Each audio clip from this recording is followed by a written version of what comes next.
another thing that I didn't worry as much about loitering or causing a scene or feeling like someone would think I was up to no good when I was a kid.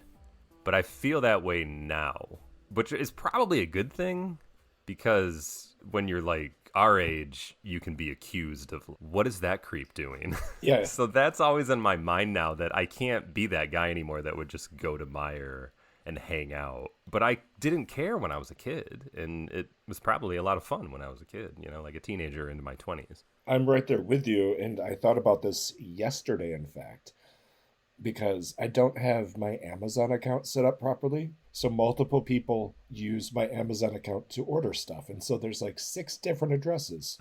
And I ordered something and it got delivered to Julie's old apartment. Yeah. So I had to watch and wait for the order confirmation that it was delivered, and then zoom over there to try to get the package. That thought of driving up to a place you don't live, taking an Amazon package, and then leaving, that is going to draw attention to yourself. You're going to end up on the news as, watch out for this guy, he steals Amazon packages. Yeah, because odds are you're being recorded by the doorbell. Mm-hmm. Mm-hmm. I'm not even supposed to be here right now. Oh, are you doing that's that? That's a good segue. That's a great segue. Hey, everyone. Welcome to Aaron and Justin Talk Sequels, a movie podcast. Today we're talking about Clerks 3. I am Aaron. Who are you? I'm Justin, who did not rewatch the movie for the podcast because he will never rewatch this movie again. Justin has a proud tradition of never rewatching a movie. I don't know how he's been able to pull off a podcast about movies ever since, but he has a fantastic memory. It's like a lockbox. Yes. I have a memory palace, and I can just close my eyes and replay the whole movie. It's fantastic. It's like an old creaky file cabinet that he just can open up and pull out the file of whatever he needs to remember. Yeah. Dust it off. No, that's a lie. I rewatch movies all the time. I'm not going to rewatch this movie because it made me cry over and over and over. I had a very visceral response to this movie that I'm excited to talk about. Okay, well, let's get into it. Now, you watched this movie when? Oh, sorry. I'm sorry, were you doing it? It just sounded like, let's get into it, and then there should be like music cue. Well, add some music in there, man. I'll try. Something Sam Smith. Something Adele, right? Something to just match the emotional intensity you felt while watching Clerks 3. All right, so he hasn't cried this much since that donkey back. show he watched in Clerks 2. Yeah, well, no. So let's just take a step back. Clerks came out in a formidable time in our lives. Sure. We were 12, 13. Yeah, I mean, we came to it a little bit later. We weren't necessarily Gen X age for it, but it didn't take too long. It was definitely a 90s thing for us, the way it was for most people. Yeah, Kevin Smith hit so hard during that time, in my opinion, because he was able to tap into the juvenile brain in a way that many directors were not able to. We laughed and we cried and we went through our teenage years with a guy that he seemed to get us. And we felt a part of something. But it really was, I would say it's Mallrats is what hooked us. Mm-hmm. And then we were able to then go back for Clerks. Then we felt like, oh man, these are 2 great movies. And then Chasing Amy was our I felt was like the capstone of that. I'm kind of remembering it like as not as great as we thought it was, but it still was like one of those. It was like a nice trilogy of movies. And then everything after that, I remember we saw Dogma and even Jay and Silent Bob Strike Back. I think that was the one after Dogma, right? Then we kind of trailed off. It's not like it was as important to us anymore, but we sat through those for sure. Yeah, like I was a opening day Jersey. Was it Jersey Girl? Yeah. Jersey Girl. Here's the way I remember it. He did Clerks, Mallrats, Chasing Amy, Dogma, Jay and Silent Bob Strike Back, which is like the absolute mountaintop of Jay and Silent Bob fandom, where you could put a whole movie together in theaters about these 2 fucking characters from an indie film. And then he was like, I got to put this to bed. I got to move on with my life. So then he did Jersey Girl, and then I feel like it wasn't what he wanted it to be critically. And then he was like, all right, I'll make Clerks 2. Because did Clerks 2 come out right after Jersey Girl? All right, here we go. Go for it. We have Clerks, a year later Mallrats, 2 years later Chasing Amy, 2 years later Dogma, and then 2 years later Jay and Silent Bob Strike Back, and then 3 years later Jersey Girl. Yeah, that didn't work out so well, so 2 years later Clerks 2. Yeah. Boom. But he clearly didn't just go back as much and say like, okay, fine, I'll just live in this universe I created with these first 5 movies. He did Clerks 2, but then I think after that he did the Zack and Miri movie, right? So it was like now he can live in both worlds. So yeah, he did Clerks 2, and he didn't return to the View Askew-verse for, outside of a cartoon movie, 13 years. But I still felt like him starting his podcast career, there was the Clerks cartoon and stuff. He was in a nice place with his legacy and wanting to do different things all kind of together. And I feel like that started with Clerks 2. That's kind of how I feel about it. Yeah.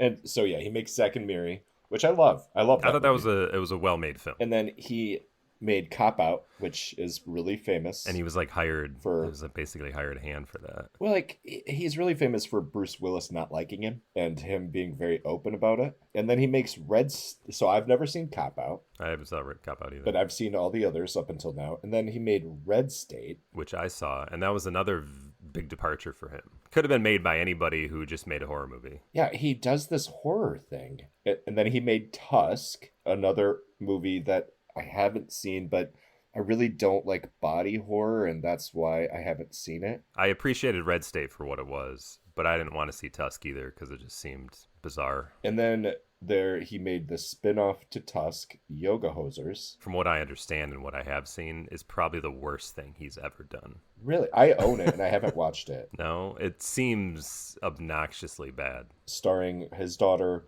Johnny Depp's daughter, and Johnny Depp. Yeah, because he fell into this weird friendship with Johnny Depp, so I think Depp was in Yoga Hosers too. Yeah.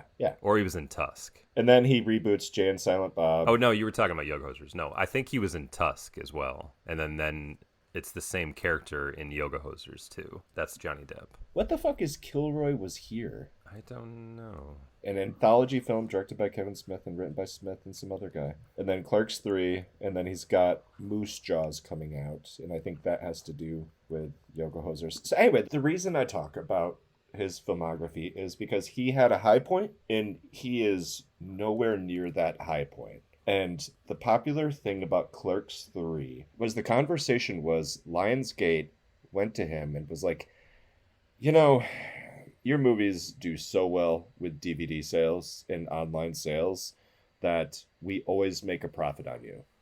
So, I mean, you can keep making these movies and we will give you money for them. That's a pretty good place to be in. And that's kind of how Clerks 3 got made, is what I've always heard. Well, isn't that how Jay and Silent Bob reboot got made? I feel like it was from maybe, I don't know. Because I remember we talked about this before because you thought it was a fascinating circumstance where they basically said that to him, and that's why he made the reboot movie. It's possible. And then I think he just enjoyed being in that world again. So he was like, we should finish Clerks as well.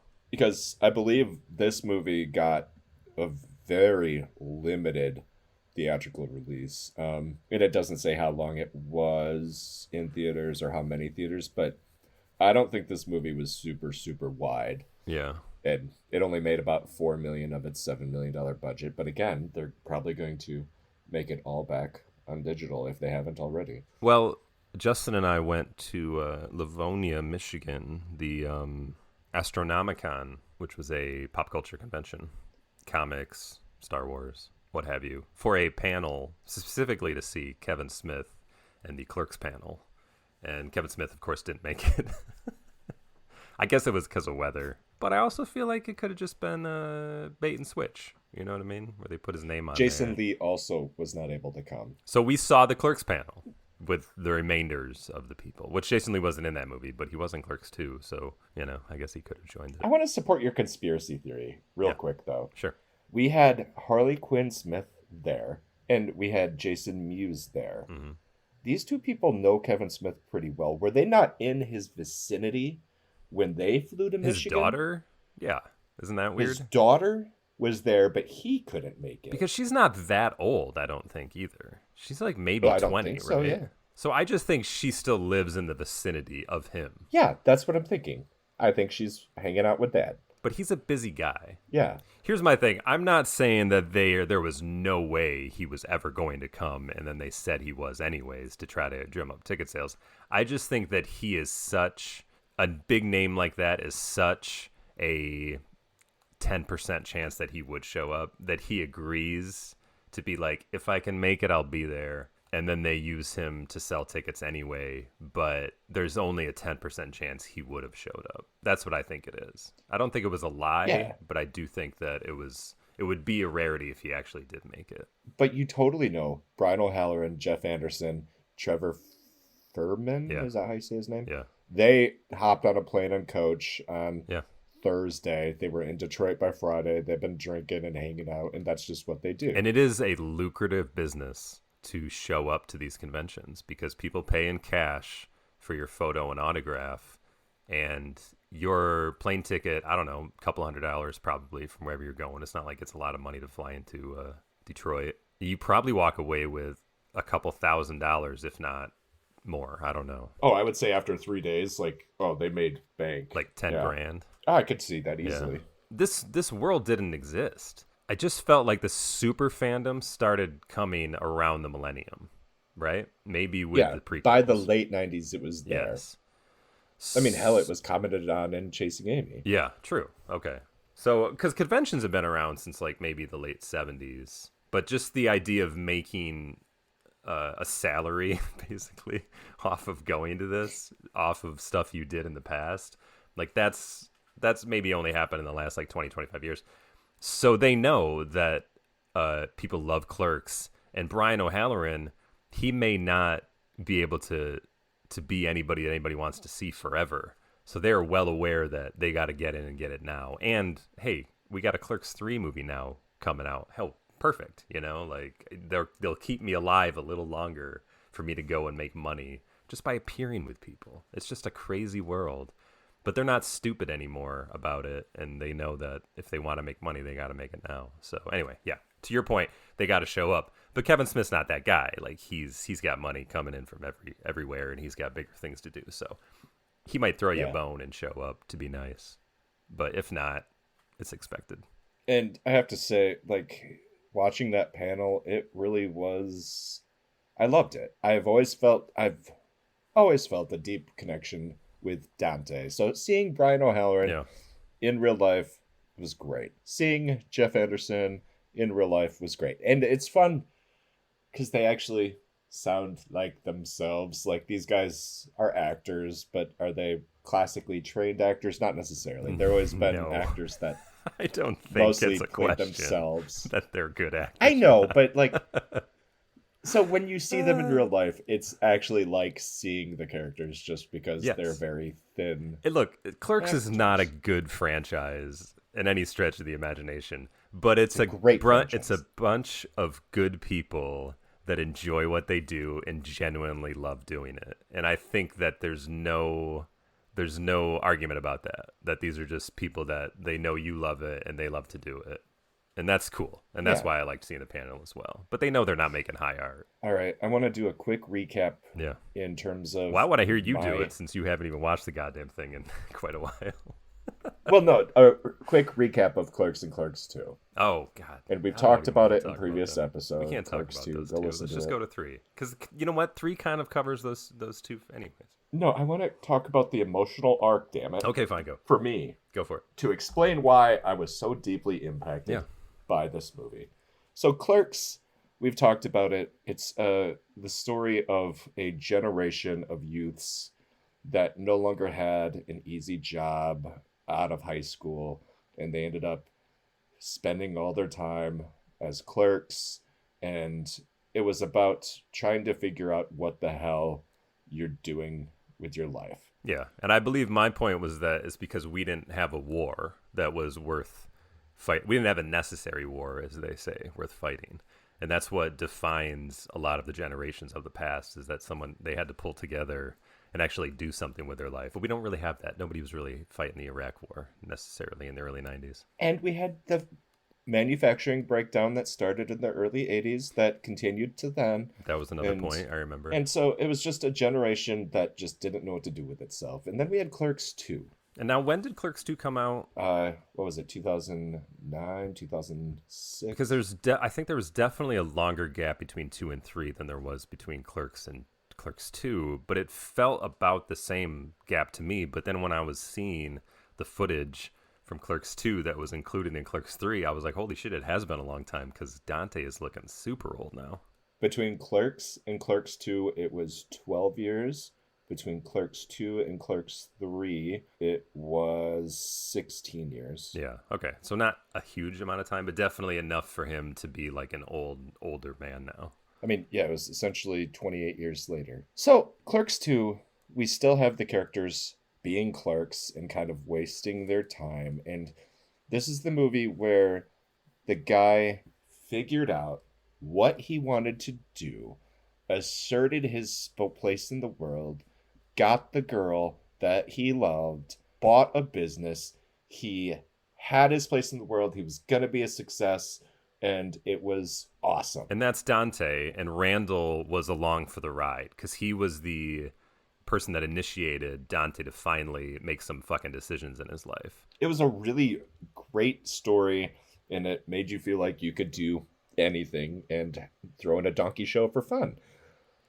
And then I popped in Clerks 3, which is famously a movie that Kevin Smith wrote about his own heart attack, and he incorporated a lot of personal elements into this film. And I want to say it out loud. This is a good movie. I like it. And I think it's one of Kevin Smith's best works. But I don't like the story decisions that he made. I think it is a perfectly competent film that Kevin Smith made. I agree with you there, because he's made some shit in the past. And I think Clerks 2 is up there with one of his worst. Even though I'm with you in that those story beats that we mentioned were a nice addition to the Clerks universe. But the overall movie with the donkey show, it was just crap. It was shit. And there was like the dance scene. It was garbage. A lot of it was garbage. Perfect movie. But I don't think that Clerks 3 is a good Clerks movie. I think it stomps on the legacy of Clerks for him to shoehorn his own heart attack story in. And he has a lot of cheats in this movie. And I think it's unfortunate that he did that. This movie, when I watched it, reminded me a lot of another movie that made me very upset by the story choices, and that was Glass. Yes. Where I'm with you. You have characters that you really are into, and then you tell a perfectly good movie, really dislike the story decisions, and it sours it. Yeah. Luckily, I don't get soured. Like, it doesn't ruin Clerks at all for me. I still find Clerks to be the legendary independent film that it is, and it will always remain that way. Yeah. And even Clerks 2 didn't ruin it by any means for me, even though I thought a lot of that movie was garbage. It's just not fun to watch when you're like, what the fuck? Let's jump in, and I'm going to start with the first painful thing, the first time I teared up. The movie is obviously they're at the convenience store because they own it. And Jay and Silent Bob have taken over the video store and turned it into a dispensary, which is very natural. And then we quickly figure out that Rosario Dawson's character is dead. And not only... So it's been canonically 15 years since Clerks 2 in this movie. Yeah. 15 years have passed. So basically, what Kevin Smith sets up is that within 30 days or whatever of Clerks 2 ending, Rosario Dawson is dead in a car crash. Yeah, because she was pregnant with their baby. They kind of piecemeal it throughout the movie. You put it together, or you're told what happened. And so just a huge gut punch from the start. We find out that Dante, who had everything, had it all ripped away and was never able to recover, and has spent the last 15 years doing nothing with his life, just running the quick stop and doing the same thing. So he had it all, and then they completely reset him, and I hated it. The first bad decision. Kevin Smith, as a poor writer on this movie, could not tell the story he wanted to tell if Dante had a family. Do you think there was scheduling with Rosario? I mean, she's busier than she's ever been. Well, that's not the audience. That's not the fans of Clerks' problem. Yeah, it's true. You know what I mean? You got to move on from Clerks 2 and give us a sequel to that movie as well. But all he wanted to do was do a sequel to the first one, and the way he did a sequel with Clerks 2. You cheat your own screenwriting by saying, just fucking kill him off. And then you cheated even more by saying, I know I killed her off, but I still want to use her, so I'm going to do that anyways. And I'm just like, fuck, Kevin, come on. And so, yeah, the movie is Dante as a shell of a man. But he's not really. He's just Dante from the first movie. If you took out all of the references to her being dead, he would just be Dante.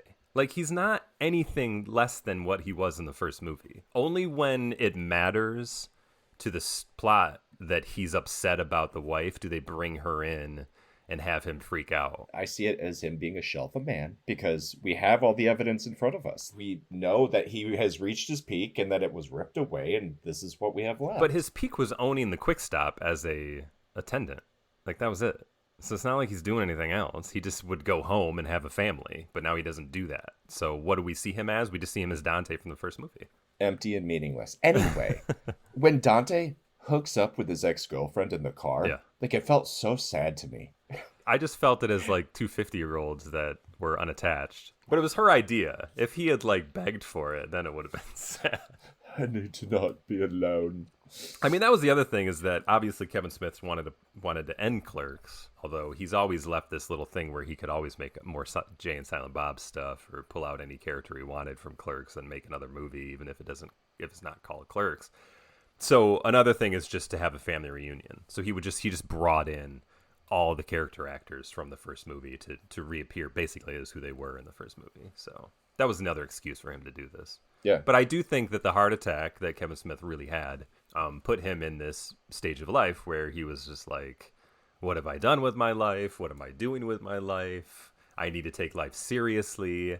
I think that could be a good movie, and what better people to use than Dante and Randall. So that's the impetus for this whole movie. But the story decisions to make that work is what ultimately dooms this film, in my opinion. Number one, killing off the happy ending from the second movie, which is never what you're supposed to do. And James Cameron famously said that. That's why he was angry with Alien 3, because they killed off the happy ending from Aliens. And then he was part of that did it in Terminator Dark Fate, where they kill off the happy ending from Terminator 2 to try to make another movie work, and it didn't. Yeah, you can't wreck a movie's happy ending, damn it. So yeah, this is a heart attack movie, so Randall has a heart attack. And I don't remember where he had the heart attack, because again, I didn't rewatch the movie. He was just talking to Elias at the Quick Stop, and and you could see he was like, ow, and then they would get back to some funny conversation, and he'd be like, ow, I can't catch my breath, and then he had a heart attack. That was it. So then he's in the hospital. Amy Sedaris, who's a good character actor, she's the doctor, so I liked her. She's funny. And then Justin Long is in it, and he's funny. I thought he was one of the funny parts as well. One of my favorite lines Justin is Long's like, because Randall was like, I have a really small dick, but I've been telling everybody it's really big. And Justin Long is like, it's okay. He's like, it's all right. It's nothing I haven't seen before. I used to work in pediatrics. That is a good line. Which is a great line. So that was the first time I laughed. I was like, oh, that's pretty good. Hospital scenes were some of the strongest. Like, there are some strong moments in this movie that I did enjoy. Randall's definitely the better actor than just about anybody of the non-actors in the movie. He's very natural. So luckily they give him a lot of the dialogue, which is good. Dante is a good actor as long as he's emotional. But just delivering lines about stuff, it's a little cringy. But it's always been clunky. Cringy, so you're kind of used to it, you know? Yeah, exactly. But yeah, Randall turns this, and again, this is just a Kevin Smith biography. He decides to quit wasting his life because of the heart attack, and he wants to make a movie about their lives. Basically Clerks. Yeah. They do hilarious casting, and they bring in every person that Kevin Smith has ever met. Unfortunately, Jason Lee apparently wasn't able to make it, though, because I felt he was missed, since he was in Clerks 2 as a walk-on. Jason Lee got so big and then he disappeared off the face of the earth. Because, I mean, I'm assuming he can just live off of Earl money I forever. feel like he can. I feel like it was more of a choice that he stepped back than he just couldn't get roles anymore. They're making Mallrats 2. He's got to be in it. I would assume. And Mallrats 2 is going to be weird. I don't know where they go with that movie because, like, they've got what's his butt. Okay. Unfortunately, the only place you can go with it is that they now have kids, and what's the new thing that people do instead of malls? And then that'll be the movie. What has Jeremy London been doing? Yeah, Is my where's that guy? question. Even Freddie Prinze Jr., when he popped up briefly as an audition in Clerks 3, I mean, that guy's like, I mean, he looks good for his age, but it's just funny to see Freddie Prinze Jr. in the year 2022 or whenever this movie came out, and he's a lot I older know, but now. do you know why? He's like a voice guy now. Like, he's been in like every Star Wars cartoon. Oh, good for him. Yeah, is he married to Well, Sarah maybe Michelle not every, Gellar, but or is that somebody? yeah, else? they're still very together. Oh, well, there you go. So she popped up as well. She was one of the funny auditions. Ben Affleck, you know, Yeah. I mean, I'm happy that Affleck's like game to help out Kevin all the time. I mean, I think that's fine, but it's, you know, it's not like that funny. I forgot about Party of Five. Oh yeah, Jeremy Liner was in Party of Five. That's right. Yeah, and it came out. Party of Five started the same year as Mallrats, and then so he does that, and then he's in Seventh Heaven for a couple years. Lots of movies that I don't recognize at all. He's in a movie called The Terminators. That's fun. Seventh Heaven felt like at the time the whitest show on television. Like, It I was know the there was a whitest lot show of on most shows television. were white, you know, but that just felt like it. You can't get any whiter than that. Turns out the dad was a pedophile. That's right. Oh my god. Yeah, I don't know if that's a race thing, but maybe it is. Well, it's like mass shooters are always white for the most part, right? That's definitely a race thing. Maybe pedophiles are primarily white men, statistically speaking. That's what we got to deal with as white guys, as older white guys. That's our class. Fucking pedophile priests, just pedophile dudes, and mass shooters. Like, that's our race. I hate that. So, Clerks 3, it's all about making this movie now. Dante, because he's a fucking loser for some reason, who has owned a successful business for 15 years, again, just a shell of a man wasting his life, doesn't have any money. Even though he runs a business that should be profitable, has no cash, borrows 30 grand from his ex-fiancée to fund the movie. So he doesn't tell Randall because he's too proud. And Randall has been nothing but a dick to him. He's very about this self-centered. whole movie making thing. Yeah. Very self-centered, which is very Randall, but there was always a level of comedy to it, and it just felt kind of mean in this one. And that's the second thing I didn't really care for. It fell flat, yeah. Yeah. Like, they're always mad at each other. They're always getting in each other's faces. But this is another screenwriting failure. Yeah, because Kevin Smith wants the emotion later in the movie when it all comes to a head. So he makes Randall someone he usually isn't, which he was always kind of ribbing him about stuff. That's Randall. But he was never an outright asshole to Dante. So now he makes him an asshole to Dante. It just felt disingenuous, and it was only a plot device. And so they're shooting the movie, and it's just nostalgia central. They've got all the people back. They're recreating the exact scenes. They have Silent Bob shoot it as the DP, director of photography, and he wants to do it in black and white. He's got a fucking red camera, though. Those things are expensive. Yeah, and they run a dispensary. Like, I'm sure they're just flush. They have kept it canon, Jay and Silent Bob's adventures, throughout the Clerks, the View Askew universe. And they even mentioned that we've been on 2 movie sets. We're the only people that have been on 2 movie sets. And he's referencing Jay and Silent Bob Strike Back. Didn't they go to stop the Jay and Silent Bob superhero, or the Blunt Man and Chronic movie from being made? Wasn't that the idea behind that? Okay. Wacky adventures ensue. Out of this world wacky adventures to some degree. And then the reboot movie, which I did not see, but they're rebooting that movie that they ultimately weren't able to stop, because I don't remember how that movie goes. Yeah, they weren't able to stop it. And so, they were doing a reboot.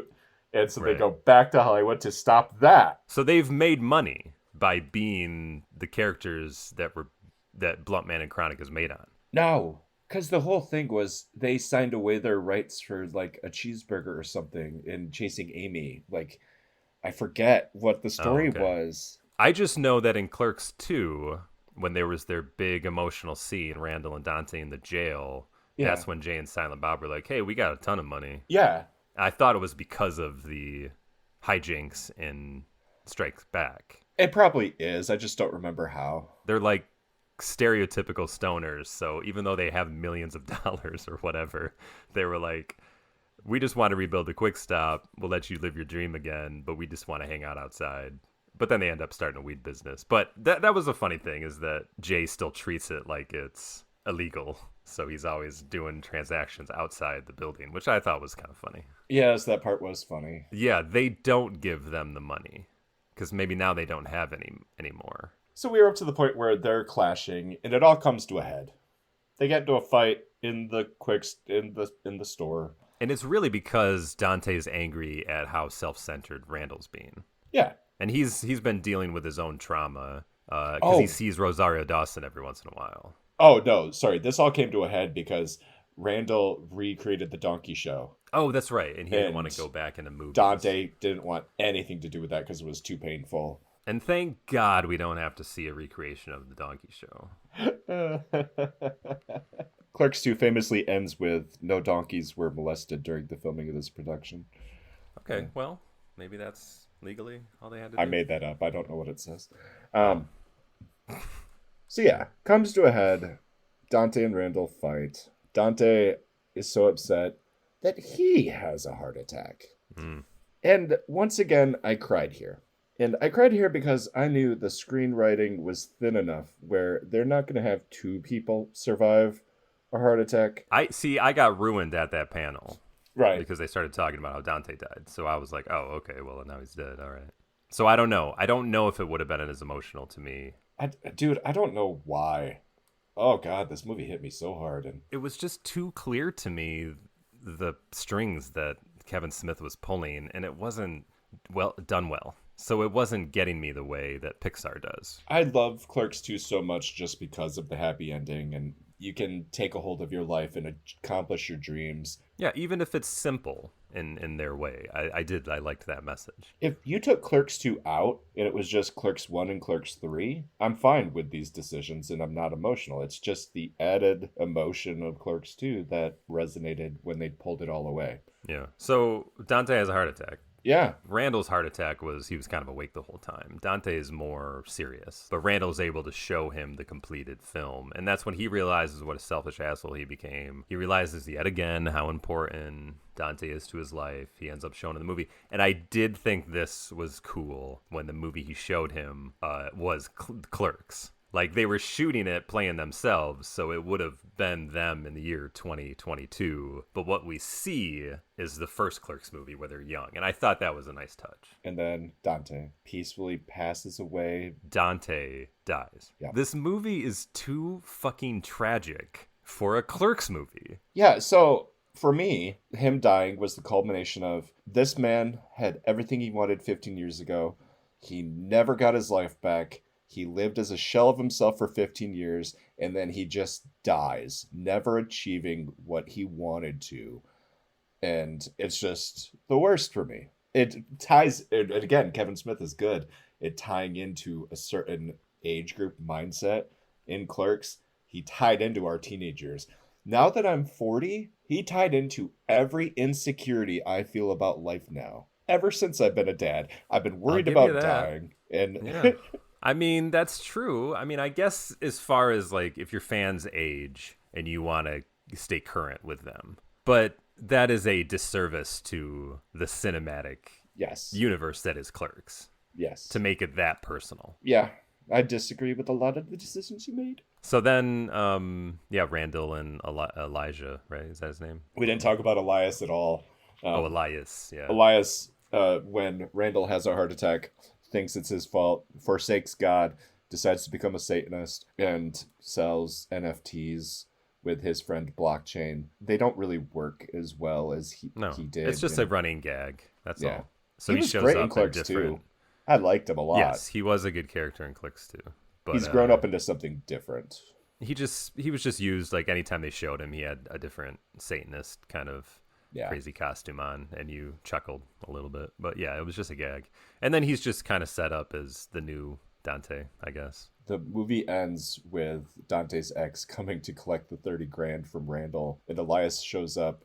He sold his NFTs, he made $1 million, and he becomes Randall's new partner. And then another cheat where he just killed Dante. He's just like, yeah, but I want to see him again anyways. Who gives a shit? And then he just throws him in there like he's a ghost. And now we can end the movie with Dante and Randall standing next to each other, even though he's dead.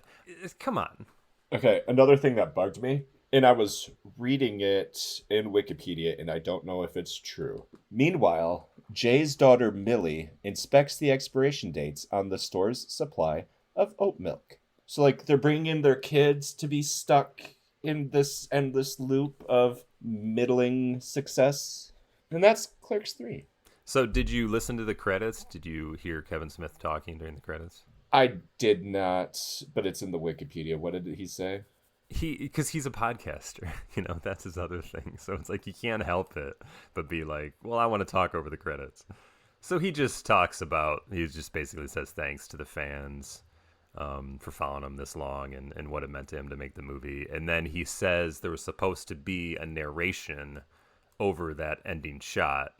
And he goes, it would have been me, and I would have said this. So then he reads the narration, and it's like Randall went on to own the Quick Stop and work there every day, but he also made his movies on the side. And when he was 90 years old, someone interviewed him about making movies or whatever, and he was finally saying like the customers weren't the worst part about working. The customers are what made working unique or a life worth living or whatever, and that was it. But he's like, I didn't want to use it after all. It just felt like a good moment just to have the pullback on the camera and see Dante and Randall standing there. Yeah, that's Clerks 3. A competently made film. I thought it was made better than the sequel. I mean, you're wrong, but yeah, fine. But ultimately, I just feel like it is too tragic for a Clerks movie. It made me cry, and that's it. I don't like when movies make me cry. Maybe I would have been more emotional if I didn't know he was going to die, but I kind of was already expecting it. So, and I knew that she was already dead too. Oh, really? Yeah, I had no idea. I went in very clean. Yeah. It was somebody made a review of it, and they included that in there. And I guess like it is like as a review, it is kind of like they just kind of throw it out there at the beginning, so maybe it isn't a spoiler, but it felt like a spoiler when I read it because I was like, Jesus, all right. Totally a spoiler. Pretending I'm a teenage boy still. Did you know that Rosario Dawson made a movie with who's the Trainspotting guy again? Danny Boyle. Did you know that Rosario Dawson made a movie with Danny Boyle where she is full frontal, like what movie is that? Straight up full frontal, totally shaved. It was, and that it was a big part of it was that she had to contractually be fully shaved because it was a plot point in the movie. What was it called? Trance, maybe? It's a movie I never saw or heard of I don't know. Before I heard it covered on a different podcast. Well, she is definitely aged well compared to Dante. But you know what? I mean, that works in his favor. She was supposed to be dead at 2006. Thank God you found an actress that, like, man, you pretty much looked the way you looked in 2006. So that works really well. You're just a ghost caught in time. I mean, clear. Just so we're all clear, she's not supposed to be a ghost in the movie. She is a part of Dante's broken psyche. She's a ghost. All right. She was not a ghost. The same way Dante's a ghost at the end, because Randall isn't thinking of Dante like you're a part of my memories and I'm going to imagine you standing next to me. Dante is just standing next to him as a literal ghost who will come back to the Quick Stop and pretend he's working behind the counter to keep Randall happy. Agree to disagree. Yeah. On that one. That pretty much wraps up the episode. Yeah, that wraps up the Clerks universe. Thanks for tuning in. Bodies, Bodies, Bodies, the A24 Pete Davidson horror movie. Pretty okay. Okay. Yeah. Like, leaves you, it's a good murder mystery, leaves you wondering what is going on the whole time. And it did. It left you wondering what was going on for the entire runtime. Okay. And I was okay with the ending. And I like Pete Davidson. Do you like Pete Davidson? I don't. No? But I won't hold that against him. Like, he could be perfectly fine in movies. But yeah, I mean, he's just obnoxious, and I don't find him that funny. I don't know why, but I really find his obnoxiousness very cute. Like if he just disappeared, like I wouldn't. Oh, I yeah. wouldn't care. If he disappeared, I wouldn't really mind. Like, if he was on the news every night. Pete no offense to Davidson the is in guy. his 13th day of not being missing. I'd be like, Authorities are searching. that's too bad. Yeah. Oh, that's a shame. Thanks, everybody, for tuning in. We really appreciate your support.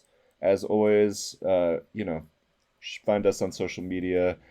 Tell all the people about us. And unless you're shut in, then just tell the wall. And tune in to the next episode that I'm sure will be great. Take it easy. But yeah, that's it. Peace out.